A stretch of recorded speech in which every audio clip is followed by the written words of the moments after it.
Kita lanjutkan setelah libur 2 pekan ya, UTS di kampus kita semuanya, di situ Pertanian Bogor. Dan sekarang ini sedang terjadi ujian kesabaran yang luar biasa bagi saudara-saudara kita yang ada di bumi Palestina. Ujiannya sangat berat. Semoga Allah limpahkan kepada mereka surga yang mati syahid dan yang masih hidup dilimpahkan kesabaran dan juga kemenangan untuk umat Islam. Allah mangsur mujahidin di Filistin wa fi kulli makan wa fi kulli zaman. Amin ya rabbal alamin. Kita lanjutkan masih bab ikhlas tentang subbab sabar. Kita sampai hadis ke-12. Dari Abi Abdurrahman bin Abdillah bin Mas'ud radhiyallahu anhu, ia berkata, seakan-akan aku masih melihat Rasulullah Shallallahu Alaihi Wasallam sewaktu menceritakan salah seorang dari para nabi ketika dipukuli kaumnya sehingga berlumuran darah dan ia mengusap darah dari mukanya sambil berdoa, ya Allah, ampunilah kaumku karena sesungguhnya mereka tidak mengetahui. Hadis riwayat Bukhari dan Muslim. Jadi kalau sekarang orang-orang yang beriman, bertakwa kepada Allah Subhanahu wa taala mendapat ujian berat, ternyata para nabi dan rasul lebih berat lagi ujiannya. Dan mereka ternyata bisa bersabar. Wa yaqulu lahum Allahumma fir li qaumi fa innahum la ya'lamun. Jadi mereka berdoa, ya Allah ampunilah kaumku karena sesungguhnya mereka tidak mengetahui. Jadi orang-orang yang memusuhi Rasulullah, memusuhi para nabi dan rasul, ya, memusuhi dinul Islam, sebenarnya orang yang belum mengetahui. Dikiranya kehidupan itu hanya dunia saja. Padahal innalana lal akhirata wal ula. Sesungguhnya milik Allah adalah akhirat dan dunia. Lanjut ke hadis ke-13 dari Abu Sa'ad bin Abu Hurairah radhiyallahu an, dari Nabi SAW bersabda, seorang muslim yang tertimpa kecelakaan, kemelaratan, kegundahan, kesedihan, kesakitan maupun kedukacitaan, walaupun hanya tertusuk duri, niscaya Allah akan mengampuni dosanya sesuai apa yang menimpanya. Hadis riwayat Bukhari dan Muslim. Jadi tidak ada kesakitan, tidak ada setetes darah yang jatuh karena perjuangan fisabilillah, kecuali pasti akan dijadikan pengampun atas dosa-dosa yang telah lalu. Itu hadis ke-13, subbab tentang sabar, bagian tentang ikhlas. Yang ke-14 dari Ibnu Mas'ud radhiyallahu anhu, ia berkata, aku masuk ke tempat Nabi SAW. Waktu itu beliau sedang sakit panas. Kemudian aku berkata, wahai Rasulullah, sesungguhnya engkau benar-benar menderita sakit yang sangat panas. Beliau memberitahukan, benar, sakit panas yang aku derita ini 2 kali lipat lebih panas dari yang biasa diderita kalian. Aku bertanya, kalau begitu engkau mendapat pahala 2 kali lipat. Beliau menjawab, benar, memang demikianlah keadaannya. Seorang muslim yang tertimpa suatu kesakitan, ini Rasulullah bersabda, seorang muslim yang tertimpa suatu kesakitan, baik itu tertusuk duri, maupun lebih dari itu, niscaya Allah mengampuni kesalahan-kesalahannya dan menghapus dosa-dosanya sebagaimana daun-daun yang berguguran dari pohon. Hadis riwayat Bukhari dan Muslim. Jadi ini menegaskan kembali bahwa tertusuk duri, menderita kesakitan dalam perjuangan akan menggugurkan dosa-dosa dan digambarkan oleh Rasulullah SAW sebagaimana daun-daun yang berguguran dari pohon. Hadis ke-15 dari Abu Hurairah radhiyallahu anhu, ia berkata, Rasulullah SAW bersabda, "May yuridillahu bihi khairan," kata khair, ayusib minhu. Barang siapa yang dikehendaki Allah menjadi orang baik, maka diberikan cobaan kepadanya. Subhanallah. Jadi kita kadang-kadang mendengar si A masuk rumah sakit, si B sedang operasi.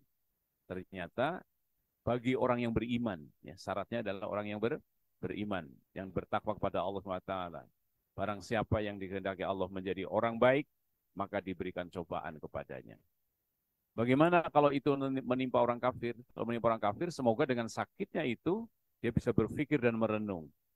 Apakah setelah mati tidak ada kehidupan lagi? Atau ada kehidupan lagi? Sama kita sekarang menonton berita-berita saudara-saudara kita yang sedang dibombardir di jalur Gaza. Ya. Itu adalah saatnya berpikir dan merenung. Apakah betul orang yang menyatakan semua agama benar? Apakah agama Yahudi benar? Nah, dari situ akan bisa mengambil pelajaran. Karena itu umur yang panjang yang Allah karuniakan kepada setiap individu manusia, itu adalah kesempatan untuk berpikir dan merenung, sehingga menyimpulkan inna dina indallahil Islam. Sesungguhnya agama di sisi Allah hanyalah Islam. Dan wama arsalnaka ila rahmatan lil alamin. Tidaklah aku utus engkau, wahai Muhammad, kecuali untuk rahmat seluruh alam. Ternyata orang-orang yang mengaku beragama ini dan itu, ternyata kejamnya luar biasa terhadap manusia, makhluk-makhluk ciptaan Allah SWT. Selanjutnya, kita masuk hadis ke-16 dari Anas radhiyallahu anhu berkata, Rasulullah SAW bersabda, janganlah salah seorang di antara kalian menginginkan mati karena tertimpa kesulitan. Seandainya terpaksa harus berbuat demikian, maka ucapkanlah, ya Allah, biarkanlah aku hidup apabila hidup lebih baik bagiku, dan matikanlah aku apabila mati itu lebih baik bagiku. Hadis riwayat Bukhari dan Muslim. Jadi ini hadis yang melarang kita semuanya berharap segera mati. Walaupun kita sakit, harus optimis bahwa kita punya semangat hidup untuk beribadah kepada Allah Subhanahu wa taala. Karena itu, siapa saja yang menderita sakit, hendaklah berdoa kepada Allah Subhanahu wa taala ya, untuk bisa disembuhkan kembali, diberi umur yang panjang. Karena dalam hadis yang lain Rasulullah menyatakan, siapakah orang yang paling baik di antara kamu? Adalah orang yang panjang umurnya dan banyak amal baiknya. Sebaliknya, siapakah orang yang paling buruk di antara kamu? Orang yang panjang umurnya, tapi buruk amalnya. Na'udzubillah min dzalik. Semoga Allah karuniakan kepada kita semuanya umur yang panjang dan amal soleh yang banyak. Amin. Ya Rabbal Alamin. Selanjutnya kita masuk ke hadis ke-17. Dari Abu Abdillah Habbab bin Ar.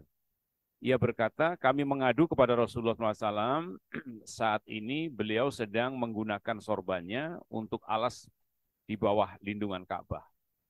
Kami bertanya, apakah engkau tidak memintakan pertolongan buat kami? Apakah engkau tidak mendoakan kami? Beliau menjawab, orang-orang sebelum kalian ada yang ditanam hidup-hidup, digergaji dari atas kepalanya sehingga tubuhnya terbelah dua, dan ada pula seseorang yang disisir dengan sisir besi sehingga mengenai daging kepalanya. Yang demikian itu tidak menggoyahkan agama mereka.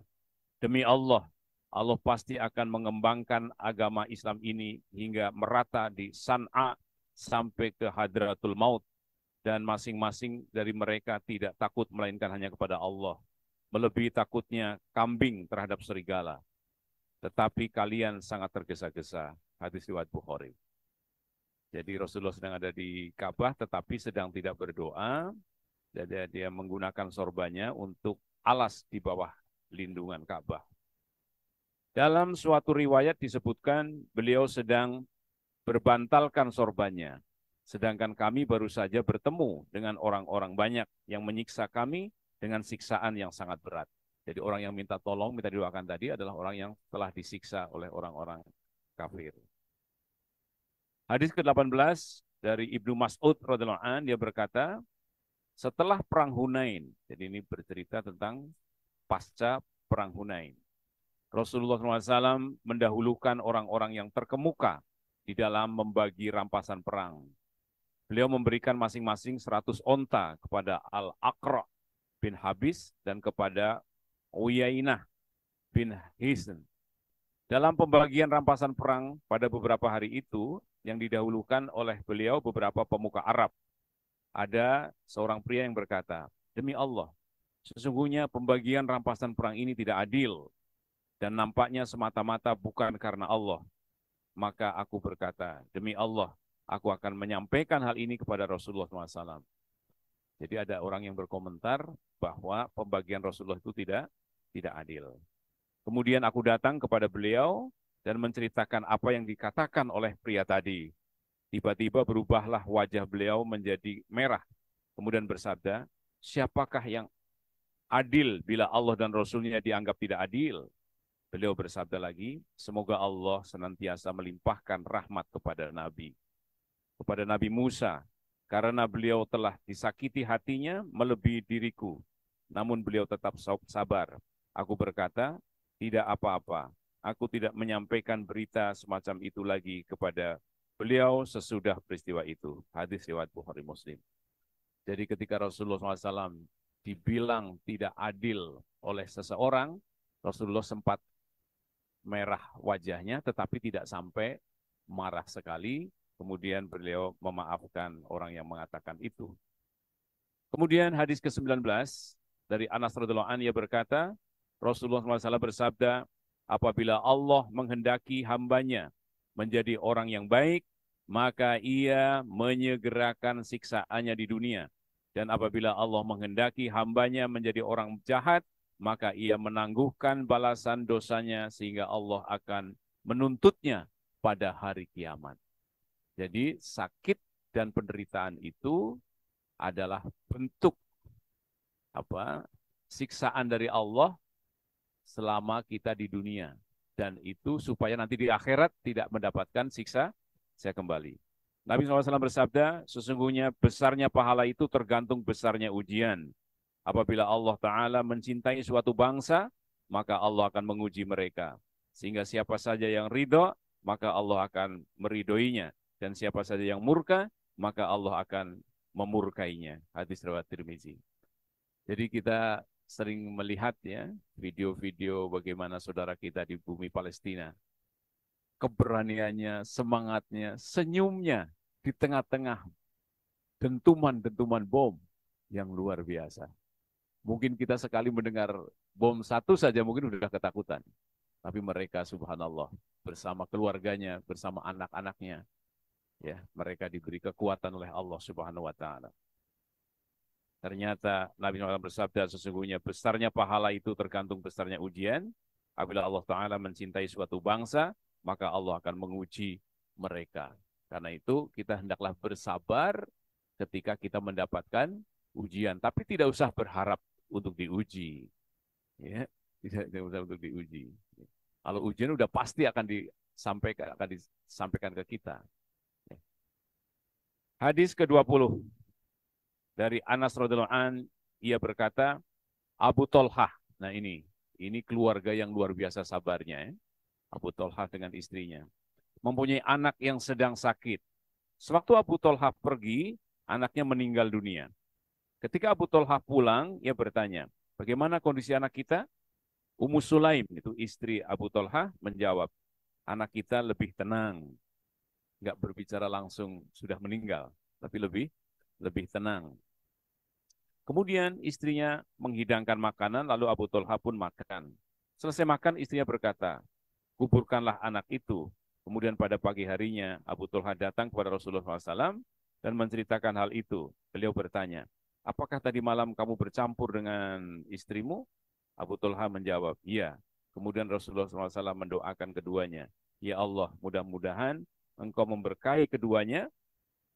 Beberapa bulan kemudian istrinya melahirkan bayi laki-laki, kemudian Abu Tolhah menyuruhku, Anas, untuk membawa bayi itu kepada Nabi SAW dengan menyerahkan beberapa korma. Setelah sampai di hadapan Nabi, beliau bertanya, adakah sesuatu yang disertakan bersama bayi ini? Ia menjawab, ya, beberapa buah korma. Beliau mengambil kurma-kurma itu dan dikunyah sampai halus, kemudian diambil kembali dari mulut beliau, lalu dimasukkan ke dalam mulut bayi itu. Ia diberi nama Abdullah. Hadis riwayat Bukhari dan Muslim.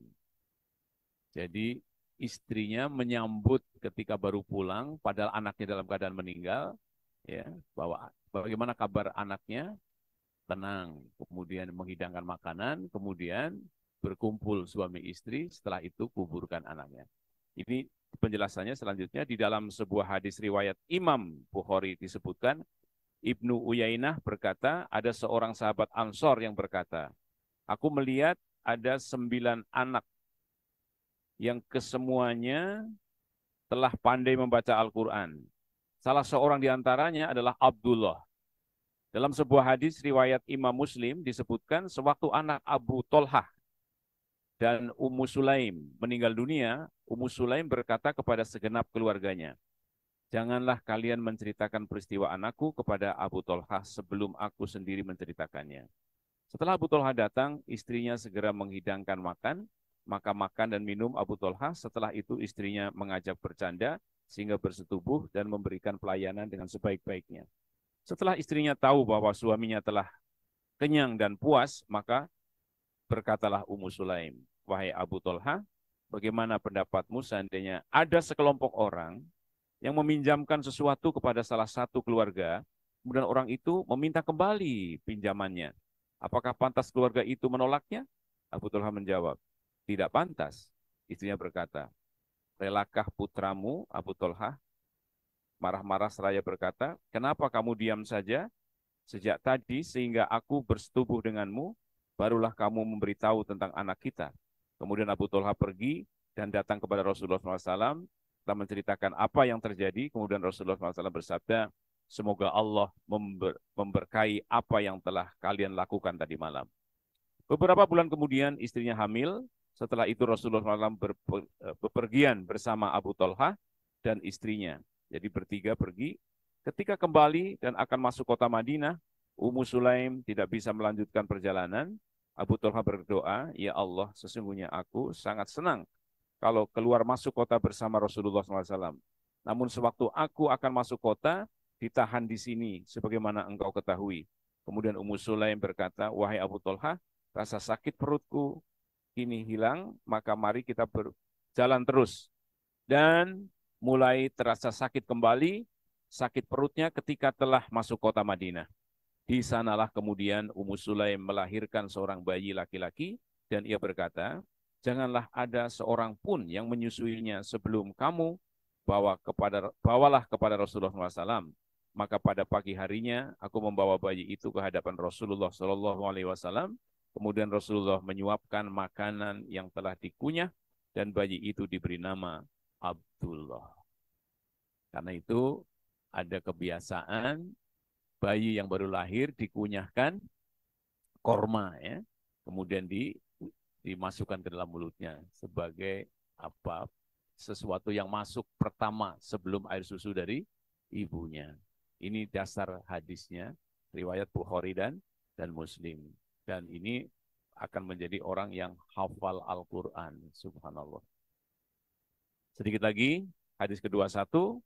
Dari Abu Hurairah radhiyallahu anhu, Rasulullah SAW bersabda, yang dikatakan orang kuat, ya, ini, an Abi Hurairah radhiyallahu anhu, anna Rasulullah sallallahu alaihi wasallam qala laisa syadidu bisyura'ati innama syadidul ladzi yamliku nafsahu indal ghadab.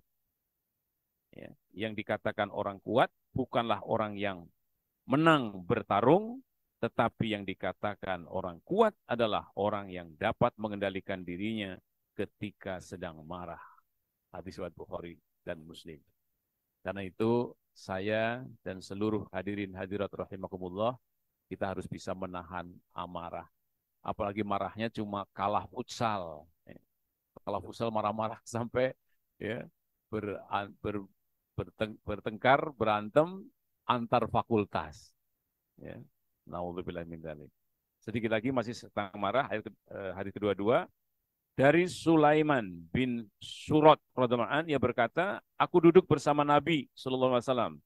Tiba-tiba ada dua orang yang saling memaki. Salah seorang di antara mereka merah mukanya dan pertikaian hampir terjadi. Kemudian Rasulullah SAW bersabda, sesungguhnya Aku mengetahui sebuah kalimat. Apabila kalimat itu dibaca, niscaya hilanglah apa yang sedang terjadi. Yaitu apabila ia membaca, A'udzubillahi minasyaitonirrajim. Yang artinya aku berlindung kepada Allah dari godaan setan yang terkutuk. Niscaya hilanglah apa yang sedang terjadi. Maka para sahabat mengatakan kepada orang yang sedang bertengkar itu, sesungguhnya Nabi SAW menyuruh kalian supaya berlindung kepada Allah dari setan yang terkutuk. Hadis riwayat Bukhari dan Muslim. Subhanallah, indahnya Islam seperti ini. Pertikaian, percekcokan, mau di rumah, mau di kampus, mau di pasar, ya, maka bacalah A'udzubillahi minasyaitonirrajim.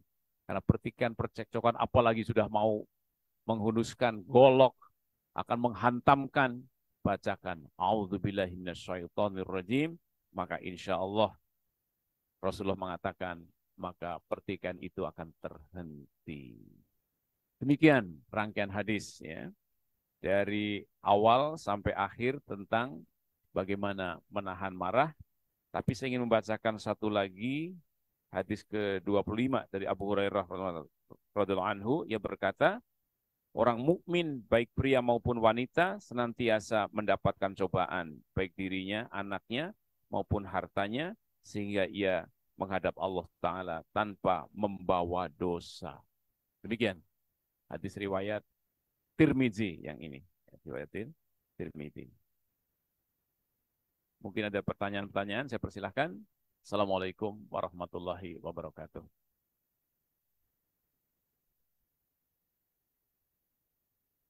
Iya, lanjutkan. Ini berapa? Akhirnya sampai berapa? Atau kita selesaikan aja ini? Iya. Iya.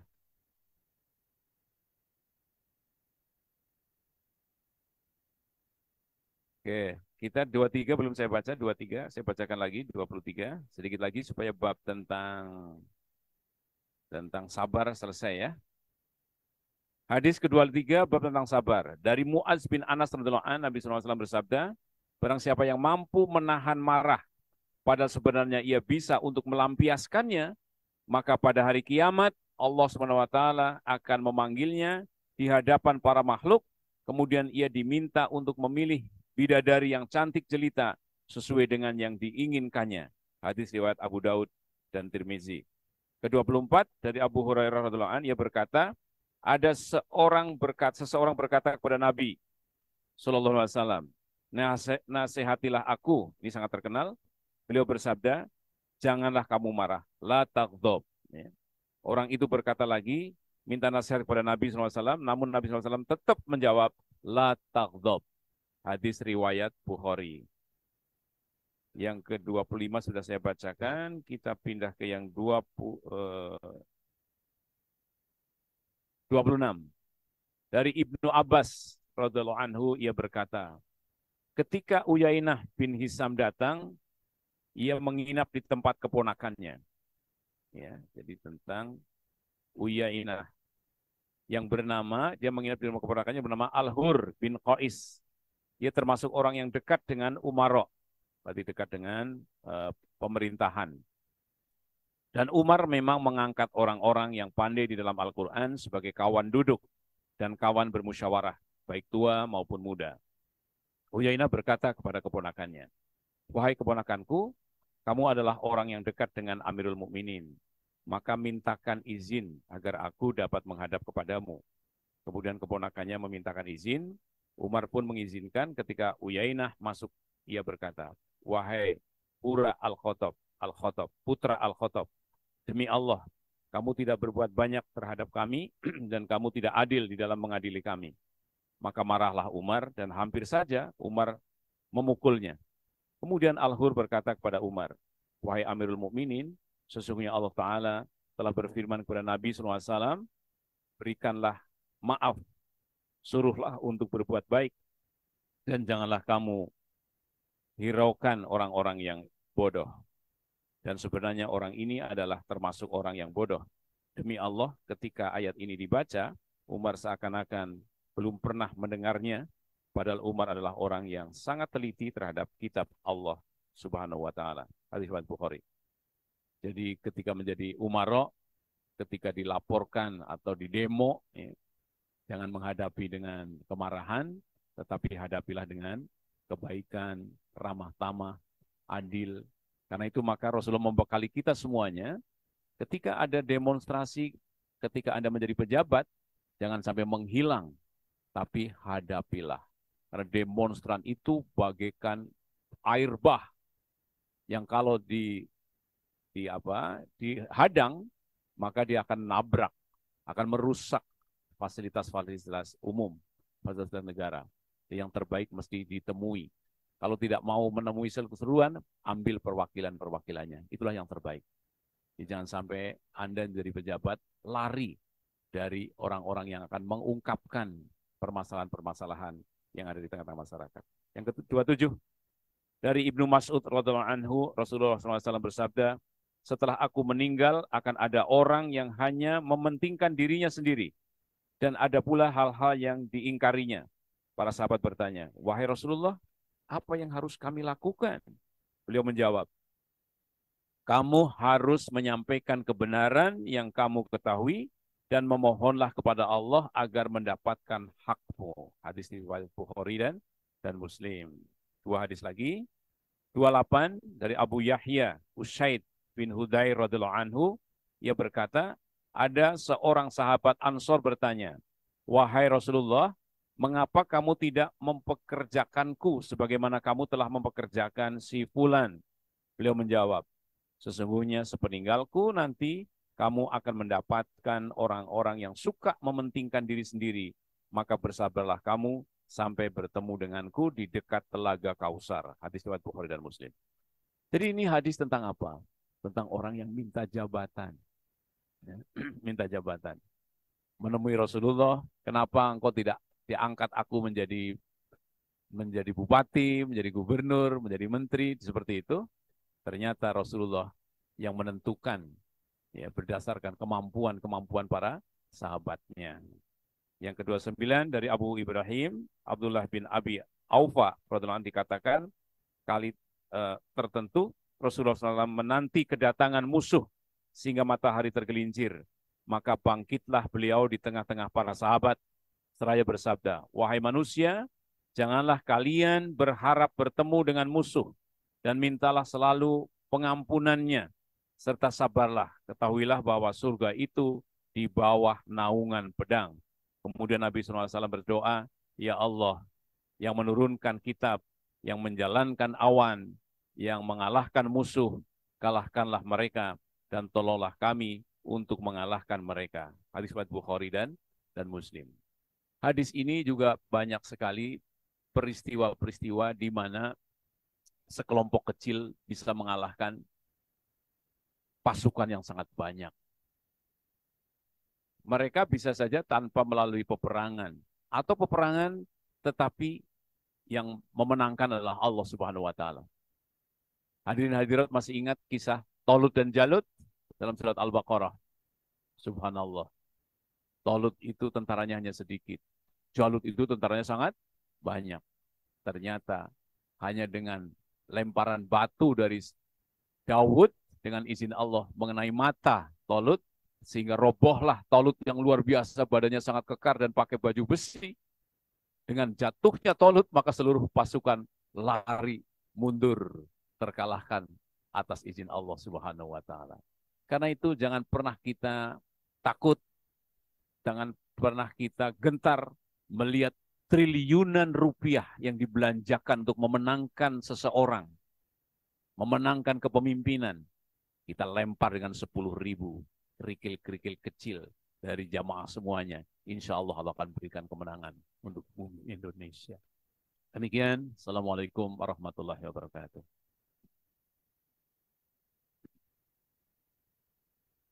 Waalaikumsalam warahmatullahi wabarakatuh. Terima kasih Ustaz untuk pembacaan dan penjelasan hadisnya dari hadis 15 sampai hadis 29 tentang bab sabar. Mungkin mari sebelumnya saya ingin mengingatkan kepada teman-teman yang ada di sini dan di Zoom, silakan untuk mengisi link presensi kehadiran. Dan selanjutnya kita akan masuk ke sesi tanya jawab. Untuk sesi tanya jawab, bagi teman-teman yang hadir secara tatap muka bisa mengangkat tangannya, dan teman-teman yang hadir secara Zoom mungkin bisa bertanya langsung lewat kolom chat. Kita buka sesi tanya jawab pada pagi kali ini.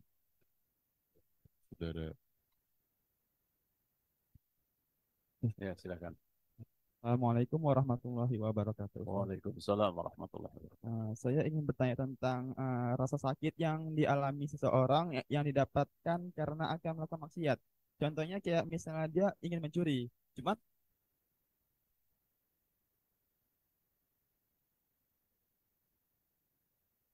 kan ber-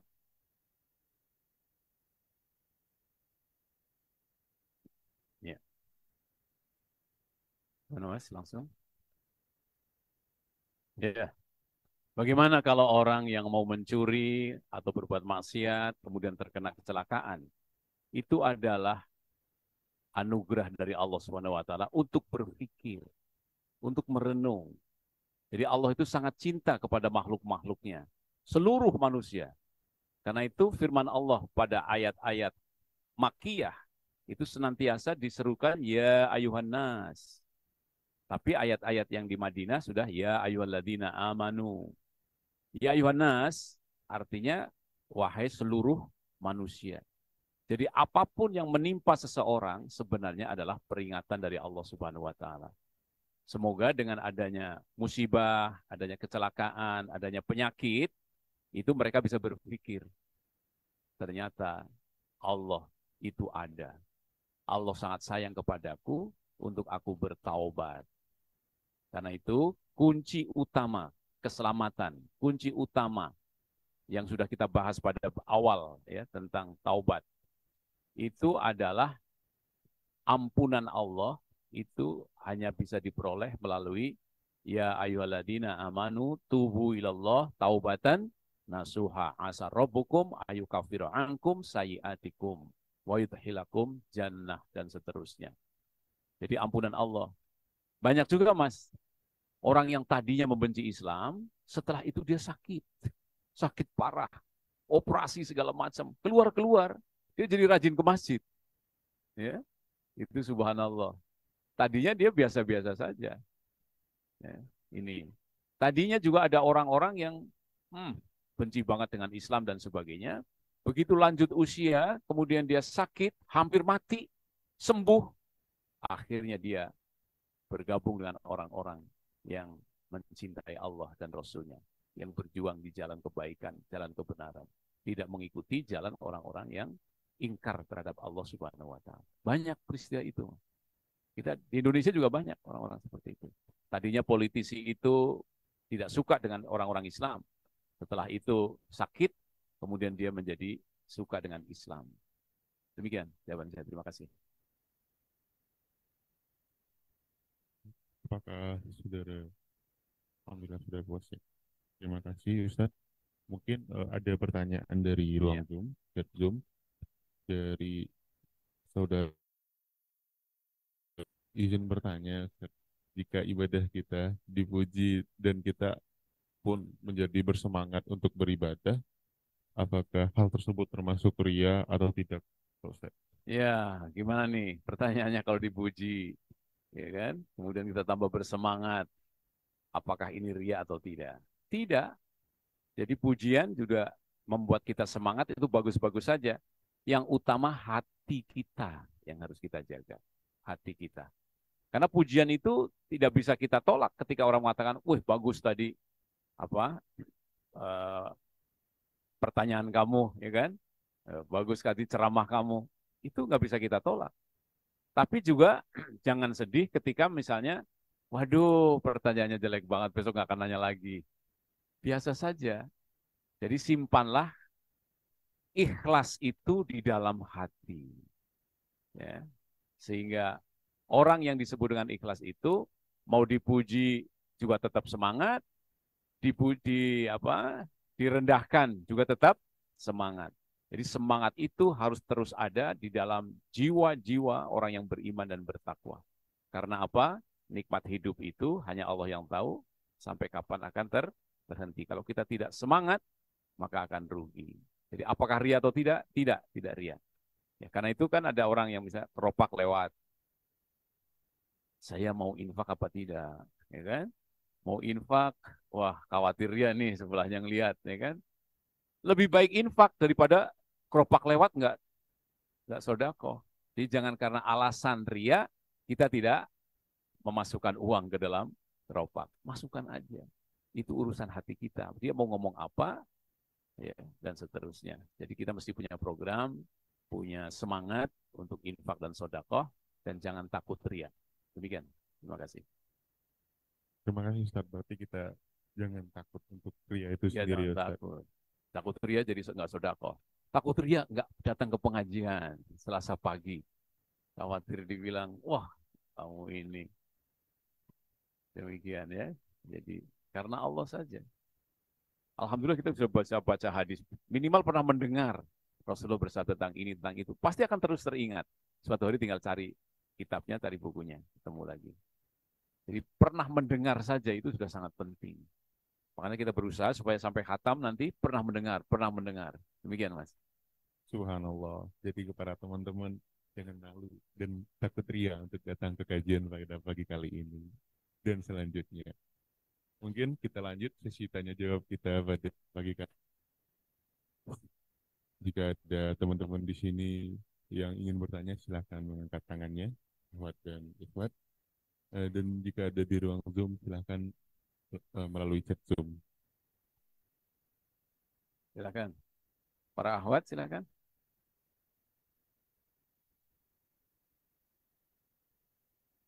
Yang pernah sakit, pernah gundah,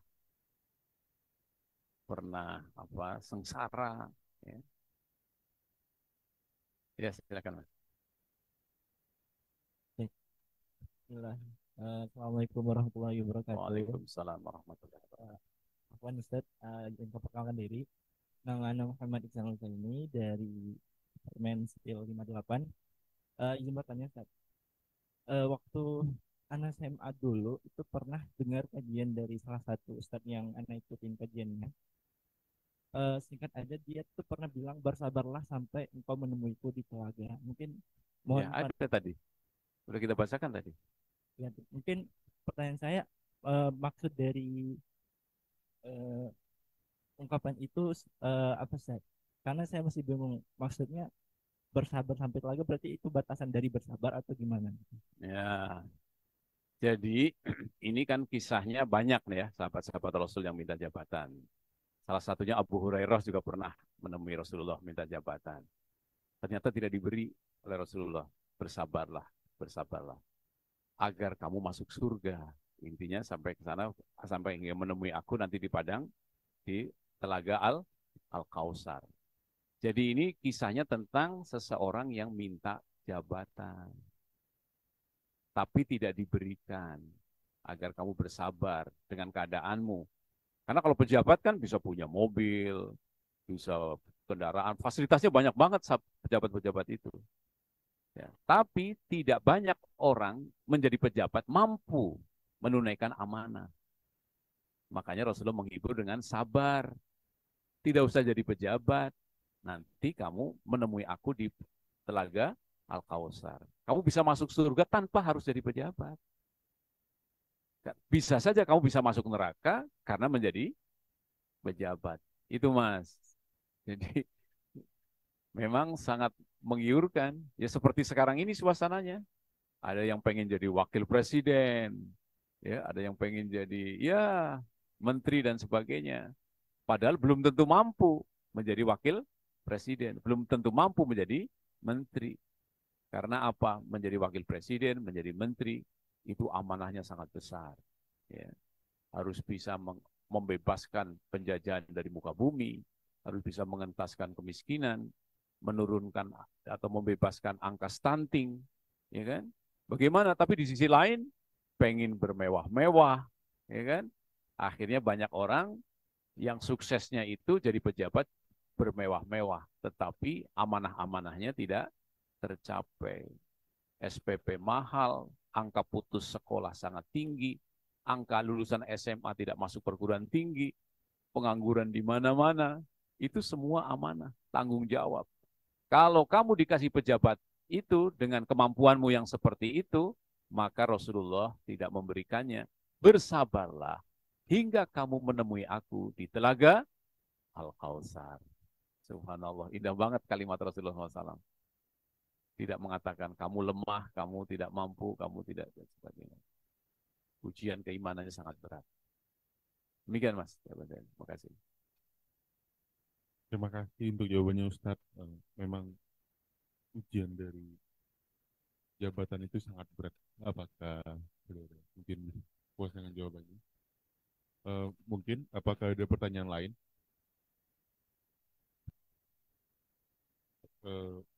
Kalau begitu izin bertanya Ustadz. Iya, silakan. Di salah satu hadis terakhir itu ada frasa surga itu ada di bawah naungan pedang.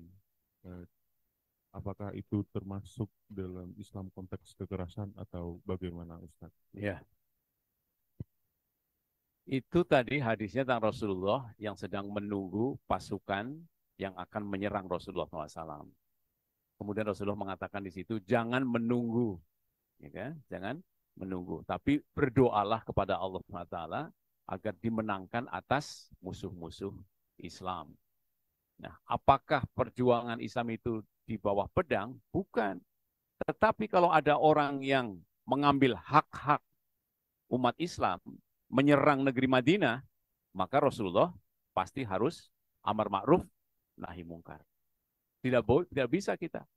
Kita dijajah tidak membela diri, kita diserang diam saja, maka Rasulullah menyerukan kepada seluruh umat Islam, kita tidak pernah menyerang suatu negara, tetapi mempertahankan hak-hak kemanusiaan, hak-hak dari suatu bangsa, suatu negara. Jadi sama seperti bumi Palestina sekarang ini, mereka bukan menyerang Israel, tapi karena sudah sekian ratus tahun, sekian puluh tahun, Israel menempati negeri tanah Palestina. Jadi mereka tidak bisa disalahkan karena mereka menyerang Israel itu di tanah mereka. Sama seperti dulu Indonesia dijajah oleh Belanda. Kalau kita diam saja, tidak di bawah naungan pedang, maka Indonesia sampai hari ini belum merdeka. Jadi Bung Tomo itu memimpin pasukan, kemudian pendiri Nahdlatul Ulama, ya, Kiai Haji Hashim Asy'ari, memfatwakan ya, perang melawan penjajah, mengusir Belanda, itu seperti melaksanakan hadis yang sekarang kita kaji. Jadi haram hukumnya orang yang diinjak, diam saja. Haram hukumnya negara yang dijajah, diam saja. Karena apa? Ibu-ibumu, nenek-nenekmu diperkosa oleh Belanda. Apakah diam saja? Lebih baik mati masuk surga daripada kita hidup ibu kita diperkosa oleh penjajah-penjajah itu. Demikian Mas. Jadi itu maksudnya di bawah kilauan pedang, pedang itu dalam rangka untuk mempertahankan hak-hak kemanusiaan yang disampaikan oleh Allah Ta'ala, amar ma'ruf nahi mungkar. Untuk nahi mungkar terutama. Amar ma'ruf tidak pakai pedang. Tapi nahi mungkar harus pakai pedang. Apakah akan diam saja ketika keluarga kita diperkosa? Apakah diam saja ketika saudara kita dibom rumahnya? Apakah diam saja ketika sekelompok masyarakat diusir dari tempat tinggalnya? Mahasiswa, dosen, intelektual, kaum muslimin muslimat rahimakumullah harus menyampaikan pandangannya, mau secara lisan, secara dengan tangan, dan yang selemah-lemah iman hanya dengan hati. Begitu. Terima kasih. Terima kasih Ustaz, subhanallah. Semoga ya saudara-saudara kita yang sedang membelah haknya berada di tanah Palestina bisa mendapatkan kemerdekaannya secepatnya. Ya mari saya ajak jemaah untuk saling berdoa di dalam hati. Amin amin ya rabbal alamin. Amin ya rabbal alamin. Mungkin karena waktu sudah mendekati waktu kuliah kita pada hari normal ya, jika ada satu pertanyaan lagi mungkin jadi pertanyaan terakhir. Silakan. Apakah ada yang bertanya? Ya, mungkin sampai di sini. Ya, kalau tidak ada, saya ingin menyampaikan. Jadi innamal mu'minuna ikhwatun. Sesungguhnya seorang mukmin itu bersaudara. Ketika saudara kita dijajah, saudara kita disiksa, maka kita harus minimal mendoakan kalau punya kemenangan. Yang kedua, membantu melalui lembaga-lembaga yang memungkinkan sampai ke sana. Karena Indonesia juga punya rumah sakit di bumi Palestina. Ya, alangkah baiknya kalau kita bisa menyisihkan sebagian harta kita untuk membantu mereka.